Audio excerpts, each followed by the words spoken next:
देखो भाई, hi hello का टाइम हुआ ख़त्म। भैया ये डूबते को तिनके का सहारा सीरीज़ है ताकि मैं तुम्हारे माँ बाप के सामने तुम्हें मुंह दिखाने के काबिल बना सकूं।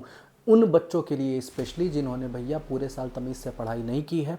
30 मिनट में ये पूरा चैप्टर कवर होगा। अभी टाइमर आएगा तुम्हारी स्क्रीन पे, chemical reaction and equation 30 minute में कवर करूंगा। तो lock your self in, her distraction को खत्म करो और 30 मिनट मुझे बस अपना दे दो। इस चैप्टर से सारे सवाल तुम्हारे बन जाएंगे, ये मेरा वादा है।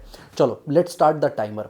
भैया ये चैप्टर की शुरुआत कैसे एनसीईआरटी करती है, बोलती है कि दो तरीके का चेंज होता है, एक फिजिकल, दूसरा केमिकल। ऐसा चेंज जिसमें शिनाख्त ना बदले। भैया पानी जो है लिक्विड से गैस में कन्वर्ट हो गया, इवेपोरेशन, लेकिन क्या H2O से H3O बना? नहीं। फिजिकल चेंज जिसमें कोई केमिकल कॉम्पोजिशन चेंज नहीं हो रहा है, ऐसे चेंज को हम फिजिकल चेंज कहते हैं साहब। लेकिन chemical change on the other hand, भैया अगर तुम कोयले को जलाओगे तो वो कार्बन डाइऑक्साइड बन जाएगा, तो उसका स्टेट बदल गया, उसकी प्रॉपर्टी बदल गई। केमिकल चेंज की अलामत क्या है, केमिकल चेंज को पहचानोगे कैसे? एनसीईआरटी चार चीजें बोलती है। स्टेट बदल रहा है, अगर कोई गैस निकल रही है, अगर प्रेसिपिटेट का फॉर्मेशन हो रहा है, टेम्परेचर चेंज हो रहा है। चार चीजें याद रखनी है, यही है केमिकल चेंज की एक पहचान। Change in state, change in colour, evolution of gas, temperature का राइज या डिक्रीज होना। ये कैसे याद करोगे? अबे कोयले को जलते हुआ इमेजिन कर, काला कलर का कोयला है, कलरलेस गैस बन करके CO2 रिलीज हो गई, कलर का चेंज होना। गैस रिलीज हो गई, गैस का इवॉल्व होना। भैया जो राख बना वो प्रेसिपिटेट तो नहीं है, लेकिन ऐसे याद रख कि राख बन जाता है। और टेम्परेचर, भाई जब कोयला जलता है तो टेम्परेचर बढ़ता है कि नहीं? टेम्परेचर बहुत ज्यादा, वहां पे बहुत ज्यादा टेम्परेचर होता है कि नहीं होता है? तो ये सारी चीजें केमिकल चेंज की पहचान है। फिर एनसीईआरटी आगे बढ़ती है, बोलती है कि भैया law of conservation of mass याद करो, 9वीं में पढ़ाया था कि matter can neither be created nor be destroyed, it can only be transferred from one form to the other form. तो भाई अगर केमिकल चेंज हो रहा है तो साइंटिस्टों ने उसको कहा कि भाई इसको लिख के तो बताओ, इसको ऐसे तरीके से बताओ कि इसको छोटे से छोटे फॉर्म में लिखा जा सके ताकि दुनिया समझ सके। इसीलिए केमिकल रिएक्शंस को लिखने की प्रथा शुरू हुई। अब केमिकल रिएक्शंस को मैग्नीशियम प्लस ऑक्सीजन लिखोगे तो दिक्कत होगी, इसीलिए शॉर्ट फॉर्म में उनके सिंबल्स को यूज करना शुरू किया गया। और उसके बाद बारी आई बैलेंसिंग की। क्यों? क्योंकि मैटर तो डिस्ट्रॉय या क्रिएट हो नहीं सकता। तो अब बैलेंसिंग करने के लिए एनसीईआरटी ने जो तरीका बताया है वो मैं भी तुम्हें बताऊंगा 1 मिनट में। ये देखो, 2 एनसीईआरटी के एग्जांपल्स में तुम्हें बैलेंस करके सिखा रहा हूं। बेस्ट मेथड है बैलेंसिंग का, रामबाण तरीका है, सीख लो तमीज से। हाँ भाई, तो देखो ये रामबाण तरीका है बैलेंस करने का। तुम्हारी एनसीईआरटी का पहला ही रिएक्शन तुम्हारी अभी स्क्रीन पे फ्लैश हो रहा होगा, आयरन का रिएक्शन। बेटा अगर ये देखोगे तो असल में ये रेडॉक्स रिएक्शन है। अभी आगे चल करके जब चैप्टर में पढ़ोगे तो तुम्हें रेडॉक्स समझ में आएगा। देखो बेटा, सबसे पहले क्या करना है, तुम्हारी स्क्रीन पे जो फ्लैश हो रहा है उसको ध्यान से देखो। पहले मेटल को बैलेंस करो, फिर नॉन मेटल, फिर ऑक्सीजन, फिर hydrogen. Non metal other than oxygen hydrogen को ऑक्सीजन और हाइड्रोजन से पहले बैलेंस करना है अपने को। रूल क्या है? हाथ नहीं छोड़ना, साथ नहीं छोड़ना। मतलब मेटल के बाद नॉन मेटल, नॉन मेटल के बाद ऑक्सीजन। अगर बेटा मेटल के बाद तुम नॉन मेटल पे गए, नॉन मेटल बैलेंस करने के बाद से तुम्हें ऑक्सीजन को नहीं बैलेंस करना, याद रखना है, हाथ नहीं छोड़ना, साथ नहीं छोड़ना। मतलब पीछे मुड़ के देखना है कि भैया कहीं मेटल तो नहीं बिगड़ा। अगर मेटल नहीं बिगड़ा तब तुम अगले स्टेप पे जा सकते हो। अगर मेटल बिगड़ गया है तो फिर से तुम्हें पहले स्टेप से शुरुआत करनी पड़ेगी। बहुत इजी सा मेथड है। देखो अब मैंने स्टेप 1 में इसमें लिख करके दिखाया है कि पहले मेटल को बैलेंस करो। दिख रहा है साफ साफ बेटा कि यहां पे रिएक्टेंट साइड पे आयरन 1 है और प्रोडक्ट साइड पे आयरन 3 है। तो हमने सबसे पहले रिएक्टेंट साइड पे 3 आयरन लगाए, 3 आयरन को बैलेंस किया। इसमें सबसे बड़ा तरीका क्या होता है बेटा, कभी भी नीचे मत लिखना 3, हमेशा सामने लिखना। कंपाउंड हो चाहे एलिमेंट हो, हमेशा उसके सामने बैलेंस करने का जो नंबर है वो लगाना। अब मेटल बैलेंस हो गया। अब इस पर्टिकुलर इक्वेशन में हम देख रहे हैं कि कोई नॉन मेटल है क्या ऑक्सीजन और हाइड्रोजन के अलावा? नहीं है, तो उसको स्टेप 2 को हम लोग स्किप कर देते हैं। स्टेप 3 में देखते हैं बेटा कि यहां पे हमें बैलेंस करना है किसको? ऑक्सीजन को। रिएक्टेंट साइड पे एक ही ऑक्सीजन दिख रहा है। देखो H2O के सामने अगर कुछ नहीं हो तो 1 है, ऑक्सीजन के नीचे भी कुछ नहीं है तब भी 1 है, तो 1 × 1 कितना होगा? 1। तो ऑक्सीजन रिएक्टेंट साइड पे 1, लेकिन प्रोडक्ट साइड पे ऑक्सीजन कितना दिख रहा है? 1 × 4 4, मतलब 4 ऑक्सीजन है प्रोडक्ट साइड पे, रिएक्टेंट साइड पे 1 ऑक्सीजन है। तो हमें क्या करना पड़ेगा? साफ सीधी बात है, 4 ऑक्सीजन रिएक्टेंट पे भी करना पड़ेगा। क्या नीचे लगाओगे ऑक्सीजन के 4, H2O4 कर दोगे? पागल हो क्या? ऐसे थोड़ी ना होता है। हम लगाएंगे सामने 4 कंपाउंड के। तो अब ये हो गया 4H2O। अब सर क्या करना है, ऑक्सीजन बैलेंस हो गया तो क्या हम हाइड्रोजन की तरफ जाएंगे? नहीं, देखो तो पीछे मुड़ करके, क्या कोई बिगड़ा तो नहीं है ना पीछे का, मेटल बिगड़ तो नहीं गया ना पीछे का कि भाई आयरन बिगड़ा है क्या? नहीं, आयरन अभी भी इंटैक्ट है। 3 आयरन रिएक्टेंट, 3 आयरन प्रोडक्ट। अब अगला स्टेप क्या है बेटा, सबसे लास्ट, हाइड्रोजन को बैलेंस करना। हम देख रहे हैं कि रिएक्टेंट साइड पे 8 हाइड्रोजन है, लेकिन प्रोडक्ट साइड पे तो सिर्फ 2 हाइड्रोजन है। तो अब हम क्या करेंगे, हम हाइड्रोजन को बैलेंस करेंगे। कितना लगाएंगे, 4 लगाएंगे प्रोडक्ट साइड पे, तो 4 2 क्या हो जाएगा बेटा, 8 हो जाएगा। यहां हो गई तुम्हारी complete reaction balanced, metal, non metal, oxygen, hydrogen. This is the best method to balance any chemical reaction of your level. अब यहां पे ध्यान देना, एनसीईआरटी कहती है कि बेटा उसका स्टेट भी मेंशन करना है कि कोई चीज अगर सॉलिड है तो एस, लिक्विड है तो एल, पानी में घुली हुई है तो AQ एक्वस, और अगर गैस है तो G। अब यहां पे सबके सामने हमने लगा दिया, आयरन के सामने S लगाया, यहां हमने स्टीम के फॉर्म में वाटर को यूज किया था तो G लगाया, गैस लगाया। Fe3O4 को हमने सॉलिड लिखा, और उसके बाद H2 क्या होती है, गैस होती है, तो उसके सामने G लगाया। तो ये एक सबसे पहला आपका रिएक्शन बैलेंस हो गया। दूसरा बेटा, आप देख रहे हो कि आपके एनसीईआरटी का ही क्वेश्चन है, लिखा हुआ है बैरियम क्लोराइड एल्युमिनियम सल्फेट मिलके बनाते हैं barium sulphate plus aluminium chloride. Double displacement reaction की बात है, बड़ा मजेदार सा इक्वेशन है। लेकिन अब तुम बोलोगे कि सर आपने BaCl2 Al2SO4 थ्राइस ये कैसे लिख दिया? अगर ये नहीं जानते हो तो कमेंट करो, मैं तुम्हें इसके लिए एक सेपरेट 10 मिनट की वीडियो बता दूंगा। वैलेंसी का टेक्निक है, 9th में पढ़ाया जाता है। अगर नहीं याद है तो बिल्कुल कमेंट करना, मैं जरूर इसके लिए एक वीडियो बनाऊंगा। बैरियम और एल्युमिनियम दोनों ही मेटल्स हैं, हम किसी को चूज कर सकते हैं। चूंकि बैरियम बैलेंस्ड है, यहां पे हमने एल्युमिनियम को चूज किया। 2 एल्युमिनियम रिएक्टेंट साइड पे है, 1 एल्युमिनियम प्रोडक्ट साइड पे है। तो हम क्या करेंगे बेटा, सबसे पहले प्रोडक्ट साइड पे 2Al लिखेंगे। अब यहां पे दोनों मेटल बैलेंस हो गए। हम आगे बढ़ेंगे step 2, which is balancing non metals other than oxygen and hydrogen. अब सर नॉन मेटल कौन कौन है यहाँ पे, सल्फर और क्लोरीन। तो हम किसी को पकड़ सकते हैं, हमने सल्फर को पकड़ा। चलो सल्फर को बैलेंस करते हैं। सल्फर बेटा रिएक्टेंट साइड पे अभी कितना दिख रहा है, 3, और प्रोडक्ट साइड पे कितना दिख रहा है, 1। तो हम क्या करेंगे, सल्फर को बैलेंस करेंगे। सल्फर के जहां पे सल्फर प्रेजेंट है उस कंपाउंड के सामने 3 लगा दिया हमने। चलिए सर, सल्फर भी बैलेंस हो गया। अब जब सल्फर बैलेंस हो चुका है तो पीछे मुड़ करके देखो कोई मेटल तो नहीं बिगड़ा। तो हम देख रहे हैं पीछे मुड़ करके कि भाई कोई मेटल बिगड़ा क्या, मेटल बिगड़ा क्या, 3 Ba।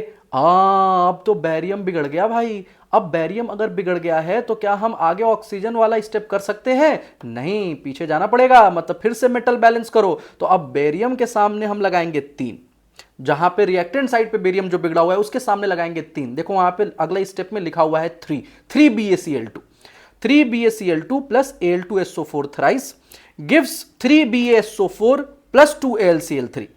अब सल्फर भी बैलेंस हो चुका है। अब बैरियम यहां पे बैलेंस है, एल्युमिनियम तो बिगड़ा नहीं, एल्युमिनियम बैलेंस है, सल्फर भी बैलेंस है। तो अब अगला स्टेप क्या, क्लोरीन को बैलेंस करना। क्लोरीन को देखो तो बेटा रिएक्टेंट साइड पे 6 क्लोरीन है, जो लास्ट वाली रिएक्शन है, और प्रोडक्ट साइड पे भी 6 क्लोरीन है। 2 3 6, 3 2 6। तो सर यहां पे तो मेटल और नॉन मेटल दोनों बैलेंस है। क्या ऑक्सीजन बैलेंस करना है? जी बिल्कुल, चलिए चेक करते हैं। क्या रिएक्टेंट साइड पे ऑक्सीजन बैलेंस्ड है? जी, 4 3 12। लास्ट वाली रिएक्शन देखिए, 4 3 12। और प्रोडक्ट साइड पे कितना ऑक्सीजन है? प्रोडक्ट साइड पे भी 12 ऑक्सीजन है, 3 4 12। तो ऑक्सीजन भी बैलेंस्ड, हाइड्रोजन तो है नहीं। तो क्या ये रिएक्शन बैलेंस हो चुकी है? बिल्कुल बैलेंस हो चुकी है सर। तो ये रामबाण तरीका है बेटा, metal, non metal, oxygen, hydrogen, हाथ नहीं छोड़ना, साथ नहीं छोड़ना, फोकस ड्रॉ, ध्यान नहीं हटाना बिल्कुल। अब आया चैप्टर का सबसे इंपॉर्टेंट पड़ाव। एनसीईआरटी कहती है 5 तरीके के रिएक्शंस होते हैं, combination reaction, decomposition reaction, displacement reaction, double displacement reaction और रेडॉक्स रिएक्शन। हीट के रिलीज या एब्जॉर्ब होने के बेसिस पे भी 2 तरीके की रिएक्शंस होती हैं, एक एक्सोथर्मिक और एक एंडोथर्मिक। सबसे पहले इन दोनों को क्लियर कर लेते हैं। भैया हीट रिलीज हुई, एग्जिट हुई एक्सोथर्मिक, हीट गेन हुई, एब्जॉर्ब हुई एंडोथर्मिक। तो ये दोनों तो पहले ही साइड कर लो। अब एक्सोथर्मिक रिएक्शन के एग्जांपल, एंडोथर्मिक रिएक्शन के एग्जांपल साथ साथ में बताता रहूंगा जब ये 5 रिएक्शंस पढ़ा रहूंगा तो। लेकिन ध्यान देना, बहुत बड़ा कंफ्यूजन होता है बच्चों को, अच्छे बच्चों को भी, जो पूरे साल पढ़े हैं वो क्या है कंफ्यूजन, सुनो ध्यान से। कॉम्बिनेशन रिएक्शन क्या होती है, एनसीईआरटी स्ट्रिक्टली बोलती है कि जब दो या दो से ज्यादा रिएक्टेंट मिलकर के एक सिंगल वाहिद प्रोडक्ट बनाते हैं तब उसको हम कॉम्बिनेशन रिएक्शन कहते हैं। एग्जांपल बोलो मास्टर। कैल्शियम ऑक्साइड जब वाटर के साथ रिएक्ट करता है तो स्लैकेड लाइम बनाता है, कैल्शियम हाइड्रोक्साइड सब जानते हैं ये। तो ये किसका एग्जांपल है सर, कॉम्बिनेशन रिएक्शन का। कोयले को जलाओगे, कार्बन जब ऑक्सीजन के प्रेजेंस में बर्न करता है कार्बन डाइऑक्साइड निकलती है, कौन सा एग्जांपल है सर, कॉम्बिनेशन रिएक्शन का। दिक्कत क्या आती है, स्टूडेंट समझते हैं कि हर कॉम्बिनेशन रिएक्शन एक्सोथर्मिक नेचर का होता है। सर कोयला जला, हीट रिलीज हुई। सर ग्लूकोज का ब्रेकडाउन हुआ ऑक्सीजन के प्रेजेंस में, सर हीट रिलीज हुई। तो सर क्या हर कॉम्बिनेशन रिएक्शन एक्सोथर्मिक नेचर का होता है? नहीं सरकार, यही तो समझाना चाह रहा हूं कि अगर मान लो N2 + O2 दे दे, 2NO लिख दे, वहां पे ये रिएक्शन भी कॉम्बिनेशन रिएक्शन है, दो रिएक्टेंट मिलकर के एक सिंगल प्रोडक्ट बना रहे हैं, लेकिन यहां पे आपको टेम्परेचर बढ़ा करके हीट दे करके रिएक्शन करानी पड़ती है। तो no, every combination reaction is not exothermic in nature, लेकिन तुम्हारी एनसीईआरटी में जो ज्यादातर दिए हुए हैं वो एक्सोथर्मिक नेचर के हैं। एक बात एनसीईआरटी कहती है कि सर अब इस क्विक लाइम को आपने जब स्लेकेड लाइम बना दिया, अब इस स्लेकेड लाइम अगर कार्बन डाइऑक्साइड के प्रेजेंस में आप रखते हैं तो कैल्शियम कार्बोनेट का फॉर्मेशन होता है, जिसको हम लाइमस्टोन बोलते हैं। एनसीईआरटी बोलती है व्हाइट वॉशिंग में यूज किया जाता है इसको। क्या सर कॉम्बिनेशन रिएक्शन का एग्जांपल है? नहीं, क्योंकि आप वहां पे देख रहे हो H2O भी साथ में निकल रहा है, तो सिंगल प्रोडक्ट जब तक ना बने कॉम्बिनेशन रिएक्शन नहीं होगा। दूसरा, कॉम्बिनेशन के बाद कॉम्बिनेशन रिएक्शन अगर शादी है तो डीकंपोजिशन रिएक्शन तलाक है। मतलब एक सिंगल रिएक्टेंट टूट करके एक मल्टीपल रिएक्टेंट में अगर तब्दील हो जाए तो उसको हम डीकंपोजिशन रिएक्शन कहते हैं साहब। अभी तुमने कैल्शियम कार्बोनेट बनाया था ना, लाइमस्टोन, उसी कैल्शियम कार्बोनेट को जब तुम हीट करोगे तो वो कन्वर्ट हो जाएगा किसमें, कैल्शियम ऑक्साइड CaO + CO2। तो ये जो रिएक्शन कहलाएगी बेटा, ये क्या कहलाएगी, डीकंपोजिशन रिएक्शन। अब डीकंपोजिशन रिएक्शन 3 तरीके की होती है। अभी तुमने कैल्शियम कार्बोनेट को हीट किया, मतलब ये थर्मल डीकंपोजिशन रिएक्शन। वाटर को अगर तुम इलेक्ट्रिसिटी देकर के इलेक्ट्रिसिटी पास करा देते हो वाटर में, तो एनसीईआरटी की एक्टिविटी, लास्ट में सारी एक्टिविटी कवर करूंगा। इलेक्ट्रोलिटिक डीकंपोजिशन, वाटर टूटा, हाइड्रोजन और ऑक्सीजन गैस निकल गई। भाई फोटोलिटिक डीकंपोजिशन भी होता है, एनसीईआरटी एग्जांपल देती है सिल्वर क्लोराइड का। सिल्वर क्लोराइड टूट करके सिल्वर और क्लोरीन गैस में कन्वर्ट हो गया। तो सर ये डीकंपोजिशन 3 तरीके का होता है, thermal, electrolytic and photolytic. Combination सीख लिया, डीकंपोजिशन सीख लिया, और डिस्प्लेसमेंट रिएक्शन सीखते हैं। सुनो, इसको मैं एक एनालॉजी के फॉर्म में समझाता हूं भैया। डिस्प्लेसमेंट रिएक्शन क्या है? डिस्प्लेसमेंट का मतलब क्या होता है कि भैया एक को हटा करके दूसरे को बैठा देना। मान लो आप एक पार्टी में गए, आप अपने दोस्त के साथ गए, भैया आप साइकिल पे बैठ करके गए, दोनों लोग, आप आगे आगे चला रहे हो, आपका दोस्त पीछे पीछे बैठा हुआ है। मान लो कोई सामने से आया गेड़ी मारते हुए और एकदम ज़बरदस्त तरीके से तुम्हारे सामने अपनी कार रोक दी। तुम्हारा दोस्त तुम्हारे पीछे से उतर करके कैरियर से उतर करके उस गाड़ी में बैठ गया जा करके। क्यों? क्योंकि उसने देखा कि भाई यहाँ कंफर्टेबल तो है नहीं, मुश्किल से जा रहे थे, उस गाड़ी में बैठ गया जा करके। तो ये क्या किया भाई, उस आदमी ने, उस लड़के ने तुम्हारे दोस्त को तुमसे छीन लिया। क्यों? क्योंकि उसकी औकात ज़्यादा थी, इसीलिए औकात बढ़ाओ, पढ़ो तमीज से। औकात ज़्यादा जिसकी हो वो कम औकात वाले को डिस्प्लेस कर देता है। जिंदगी का नियम है भैया, मानो चाहे मत मानो, इसी को तो डिस्प्लेसमेंट रिएक्शन कहते हैं हम केमिस्ट्री में। अब ये औकात कैसे डिसाइड की जाती है? मास्टर रिएक्टिविटी सीरीज बनाई जाती है। भाई क्लास 12th में समझोगे कि ये रिएक्टिविटी सीरीज बनी कैसे। ये रिएक्टिविटी सीरीज की ट्रिक तुम्हारी स्क्रीन पर भी फ्लैश होगी। Please stop calling me a careless zebra, instead try learning how chemist mix silver gold platinum. ये तुम याद कर लोगे, तुमको रिएक्टिविटी सीरीज पूरी कंप्लीट हो जाएगी, तुम्हारे स्क्रीन पर भी फ्लैश होगा। अब इस रिएक्टिविटी सीरीज में जो ऊपर है मालिक, वो नीचे वाले को डिस्प्लेस करने की औकात रखता है। ऊपर वाला अगर अकेले है और नीचे वाले बेचारे किसी के साथ जुड़ करके बैठे हुए हैं, तो उनके पार्टनर को ऐसे छीन लेगा। जैसे एग्जांपल देख, मान ले तेरे पास आयरन है और तेरे पास आयरन के साथ कॉपर सल्फेट का सॉल्यूशन प्रेजेंट है। तूने कॉपर सल्फेट का सॉल्यूशन CuSO4 + Fe, अब Cu किससे जुड़े हुए हैं बाबू? SO4 से। Cu SO4 में SO4 मारेगा Cu को लात, जुड़ जाएगा आयरन से, क्या बन जाएगा FeSO4 और हो गए Cu अकेले। क्यों? क्योंकि आयरन कॉपर से रिएक्टिविटी सीरीज में ऊपर है। बस अभी के लिए इतना ही याद रखो, ऊपर वाला नीचे वाले को लात मार के भगा देता है डिस्प्लेसमेंट रिएक्शन। रिएक्टिविटी सीरीज याद करनी पड़ेगी, ट्रिक बता दी, इतना तो कर सकते हो कि इस ट्रिक को 10 बार लिखो, याद कर लो, क्योंकि ये ट्रिक काम आएगी बार बार। भाई डिस्प्लेसमेंट रिएक्शन के बाद से पढ़ते हैं डबल डिस्प्लेसमेंट रिएक्शन। इसमें क्या होता है भैया, आयन का एक्सचेंज होता है। इसमें कोई किसी से छीनता नहीं है, एक दूसरे के पार्टनर्स का एक्सचेंज होता है, स्वैपिंग होती है। भाई उल्टी सीधी बातें नहीं, सुनो इधर ध्यान से सुन। डबल डिस्प्लेसमेंट रिएक्शन क्या है सर? जैसे मान ले Na2SO4 है, वो बैरियम क्लोराइड, सोडियम सल्फेट और बैरियम क्लोराइड एक ही बीकर में हमने दोनों डाला। अब इसका केमिकल फंडा अगर तू देखेगा, सोडियम क्लोरीन को प्यार करता है। क्यों? क्योंकि सेम पीरियड वाले हैं। अब जैसे ही तुम इन दोनों को सेम बीकर में डालते हो, एक्वस सॉल्यूशन बनाते हो दोनों का, तो ये अपने आयंस में कन्वर्ट हो जाएंगे। सोडियम सल्फेट Na+ बन जाएगा, SO4 2- बन जाएगा, इधर से Ba2+ और Cl- बन जाएगा। अब Cl बोलेगा कि हमें बेरियम के साथ नहीं रहना, हमें तो सोडियम के साथ रहना है। क्यों? क्योंकि वो तो हमारे जैसा है। तो सोडियम और क्लोरीन मिलकर के NaCl बन गए। और बेरियम और सल्फेट एक जैसे हैं, क्योंकि दोनों की वैलेंसी सेम है, 2+2-, तो बेरियम सल्फेट बन गया। मतलब इसका आयन उसके पास, उसका आयन इसके पास, आयंस का एक्सचेंज होता है। इसी को हम कहते हैं बेटा डबल डिस्प्लेसमेंट रिएक्शन। सिंपल सा फंडा है, एकदम आराम से याद करो।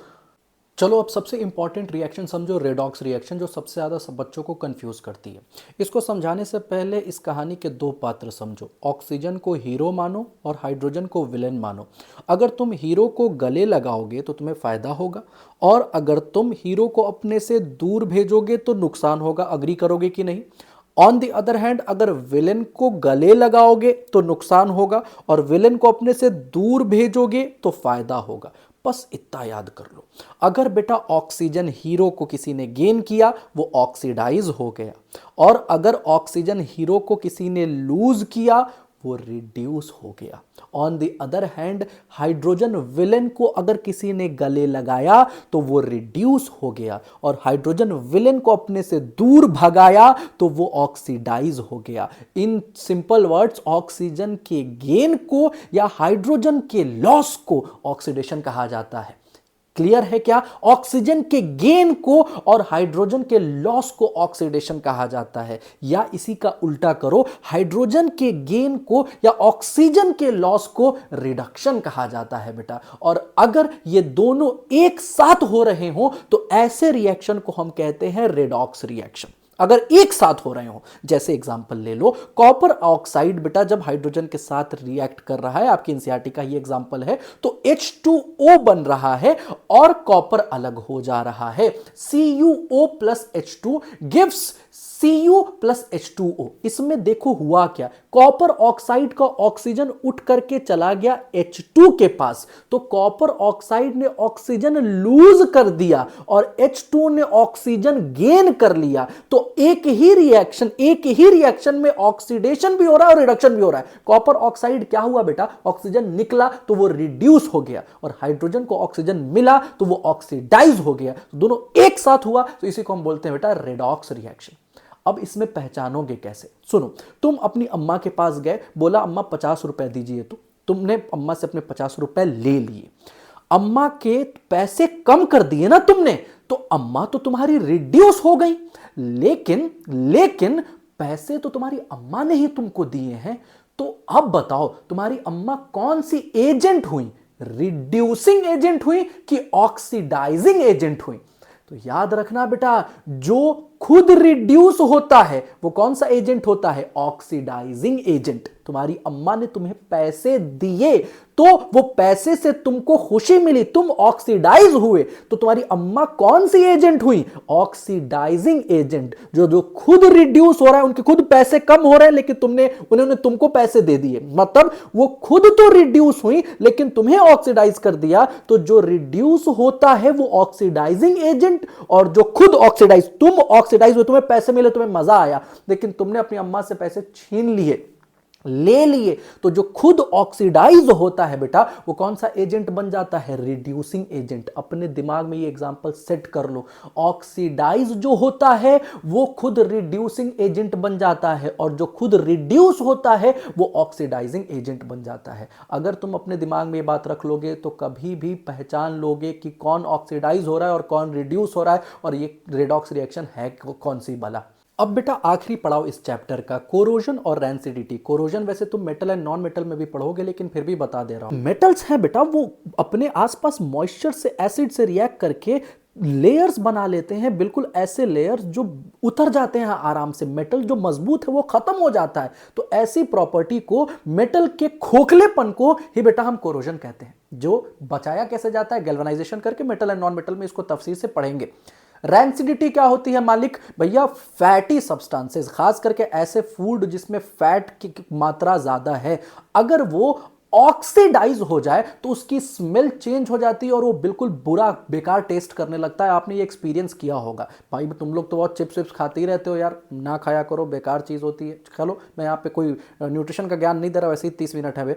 तो सर उसमें क्या होता है कि अगर फैट ऑक्सीडाइज हो जाए तो वो रैंसिड हो जाता है, खट्टा हो जाता है, बेकार स्मेल करने लगता है। इसी वजह से हम एयर टाइट कंटेनर्स में फूड रखते हैं ताकि ऑक्सीजन की एंट्री ना हो, और हमारा खाना अगर उसमें फैट ज्यादा प्रेजेंट है तो वो खराब ना हो। इसीलिए आपने देखा होगा कि ऐसे फूड जिसमें फैट ज्यादा होता है वो जल्दी खराब होता है, क्योंकि वो ऑक्सीजन के साथ रिएक्ट करके रैंसिड बन जाता है। भाई एमिनेम स्टाइल में मैंने तुम लोगों को लिटरली ये पूरा चैप्टर पढ़ाया है एक सांस में। तो अगर ये चैप्टर पसंद आया तो प्लीज़ अपने दोस्तों के साथ शेयर करो, उनके साथ शेयर करो जिनको इसकी ज़रूरत है। और नेक्स्ट चैप्टर तुम्हें कौन सा चाहिए 30 मिनट के अंदर ये ज़रूर कमेंट करना। I will be back.